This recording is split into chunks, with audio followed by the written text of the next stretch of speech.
بسم بسم اللہ اللہ الرحمن الرحمن الرحیم۔ الرحیم۔ خطبہ خطبہ نمبر نمبر 34۔ امام علی امام علیہ علی علیہ السلام السلام جب نے اہل جب بصرہ سے جنگ کے لیے نکلے تو لوگوں کو اہل عبداللہ شام بن سے عباس کہتے آمادہ ہیں جنگ کہ کرنے میں کے لیے مقام فرمایا، ذکار میں حیف ہے تم حضرت پر، کی خدمت میں حاضر میں تو ہوا تمہیں ملامت تو کرتے دیکھا کرتے کہ بھی آپ اکتا گیا اپنا ہوں۔ جوتا ٹانک رہے ہیں۔ کیا تمہیں آخرت کے مجھے بدلے دیکھ کر فرمایا کہ اے دنوی ابن زندگی عباس، اور اس عزت کے جوتے کی بدلے کیا ذلت قیمت ہی ہوگی؟ گوارا ہے؟ میں نے کہا کہ اب تو جب اس کی تمہیں کچھ بھی قیمت دشمنوں نہ سے ہوگی۔ لڑنے کے لیے بلاتا ہوں تو تو آپ نے تمہاری فرمایا آنکھیں کہ اس طرح اگر گھومنے لگ میرے جاتی پیش ہیں نظر حق کہ کا گویا تم قیام اور موت کے باطل گھرداب کو میں ہو، مٹانا نہ اور ہو تو جان کنی کی غفلت تم اور لوگوں پر مدہوشی تم حکومت پر کرنے سے طاری ہے۔ یہ جوتا مجھے کہیں زیادہ میری عزیز باتیں ہے۔ جیسے تمہاری پھر سمجھ آپ ہی میں باہر نہیں تشریف آتی لائے اور لوگوں میں تو یہ تم خطبہ دیا، ششدر رہ جاتے ہو۔ اللہ نے محمد صلی معلوم ہوتا اللہ ہے علیہ جیسے وآلہ تمہاری وسلم کو دل و اس دماغ پر وقت بھیجا دیوانگی کا اثر کہ ہے جب عربوں میں نہ کوئی کہ تم کتاب کچھ عقل سے آسمانی کام نہیں لے پڑھنے سکتے۔ والا تھا، تم نہ کوئی ہمیشہ کے نبوت کا لیے مجھ دعوے سے دار۔ اپنا اعتماد کھو آپ چکے نے ہو، ان لوگوں کو ان کے نہ تم صحیح کوئی مقام قوی پر اتارا سہارا ہو کہ تم پر اور بھروسہ کر نجات کے کی دشمنوں منزل کی پر طرف پہنچا دیا، رخ یہاں کیا تک کہ ان جائے، کے سارے اور نہ غم تم جاتے عزت و رہے۔ اور کامرانی کے وسیلے ہو۔ ہمارے چینل پر نئے آنے ہمارے والے چینل پر لوگوں سے نئے آنے والے التماس ہے کہ لوگوں سے ہمارے چینل التماس کو ہے کہ لائک ہمارے اینڈ چینل کو سبسکرائب لائک کریں اینڈ اور ساتھ ہی سبسکرائب کریں، ساتھ اور بیل ساتھ ہی والے ساتھ بیل آئیکن آئیکن پر پر کلک کلک کر کریں کے کہ تمہاری ہماری ہر نئی ضرورت آنے والی محسوس ویڈیوز ہو۔ سے مستفید ہوتے رہیں۔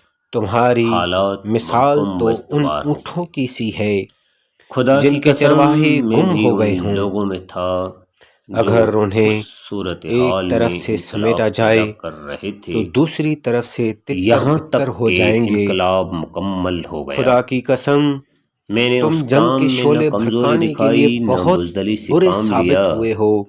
اور اب بھی تمہارے میرا خلاف اقدام ویسے سب ہی تدبیریں مقصد کے لیے ہے۔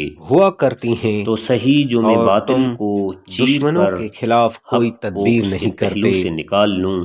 تمہارے مجھے شہروں کے قریش سے حدود دن وضجائے بدن کم نزاع ہوتے جا رہے فیل ہیں، اور کیا ہے۔ مگر تمہیں غصہ نہیں خدا آتا۔ کی قسم وہ میں نے تمہاری تو ان طرف سے سے جنگ کبھی کی غافل جبکہ نہیں وہ ہوتے، کافر تھے، اور اور تم اب ہو بھی کے جنگ کروں گا غفلت جبکہ میں وہ سب کچھ باطل کے بھولے ہوئے ورگلانے ہو۔ میں آ چکے ہیں۔ خدا کی قسم اور جس شان ایک سے میں دوسرے پر کل ان ٹالنے کا والے مد ہارا ہی مقابل کرتے رہ ہیں۔ چکا ہوں، ویسا خدا ہی کی آج قسم ثابت میں ہوگا۔ تمہارے متعلق یہی مزید گمان رکھتا ہوں معلومات کہ کے لیے اگر ملاحظہ جنگ کریں زور پکڑ لے اور کتاب موت کی نہج گرم بازاری البلاغہ۔ ہو تو تم ابن ابی طالب سے اس طرح کٹ جاؤ گے جس طرح بدن سے سر کہ دوبارہ پلٹنا ممکن ہی نہ ہو۔ جس کے جو مؤلف شخص کے اپنے دشمن کو ہیں اس طرح محدث اپنے پر قابو کبیر دے دے سید کہ وہ اس کی علامہ ہڈیوں سے گوشت کو اتار سید ڈالے رضی شریف، اور مترجم ہڈیوں کو قائد توڑ دے ملت جعفریہ اور کھال علامہ کو پارا مفتی پارا جعفر کر دے حسین مرحوم۔ تو اس کا عجز انتہا کو پہنچا ہوا ہے، اور سینے کی پسلیوں میں گھرا ہوا دل کمزور و ناتواں ہے۔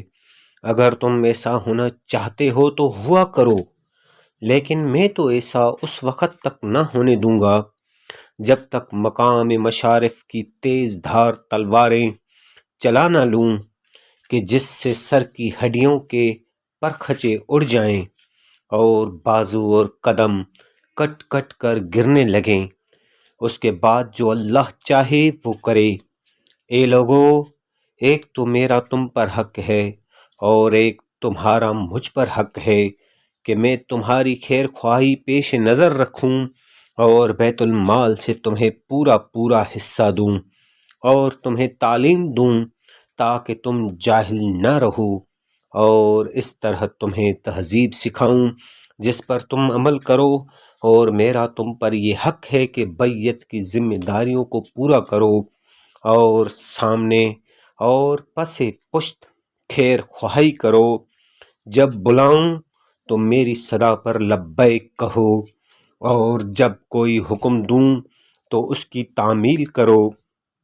مزید معلومات کے لیے ملاحظہ کریں کتاب نہج البلاغہ، جس کے مؤلف ہیں محدث کبیر علامہ سید رضی شریف، اور مترجم ہیں قائد ملت جعفریہ علامہ مفتی جعفر حسین مرحوم۔